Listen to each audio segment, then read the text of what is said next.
Good morning, everyone. I hope you had a wonderful Easter holiday. I'm excited to be with you today to read your Sunday school lesson. It's called Gone Fishing, and it's based on John chapter 21, verses 1 through 14.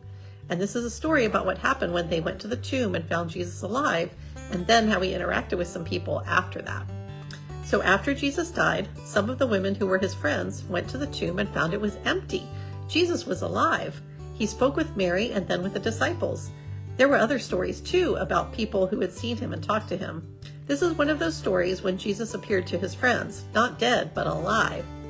Some of the disciples, those who had been fishermen like Peter and Andrew and James and John, they didn't quite know what to do with themselves. They had seen Jesus alive, but he wasn't leading them from place to place, teaching and healing like he used to. They weren't quite sure what to do. They didn't have a plan for Jesus dying and then being alive. So they did what they knew how to do. They went fishing.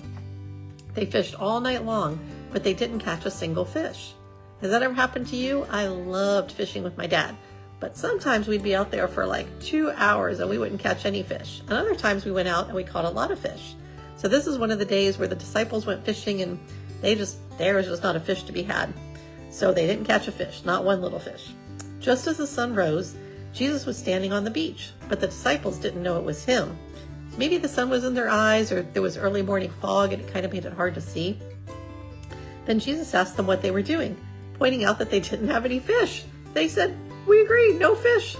So anyway, Jesus told them, "Cast your nets over the right side of the boat and they would find some fish." The disciples thought this was pretty odd. I mean, how is a guy on the beach going to tell them where the fish were? But they threw their nets over the right side of the boat, and immediately there were so many fish in their nets that they could hardly hold on to them. I wonder, how did it feel to hold those fish in the nets? I bet they were squirming, and I bet they were wriggling, and I bet they were very, very heavy, and it took all of them to hold on to those nets. Then John knew. He said to Peter, "It is the Lord." I wonder, how did John know it was the Lord? How did he know it was Jesus? Peter jumped into the sea and swam to shore because he was so excited to see Jesus. The others rowed the boat, dragging their nets full of fish. Do you know how many fish they caught? 153 large fish, just by throwing their nets over the boat like Jesus told them to do. So by the time they got to the beach, Jesus had a fire going and he was roasting some of the fish, and he had some bread.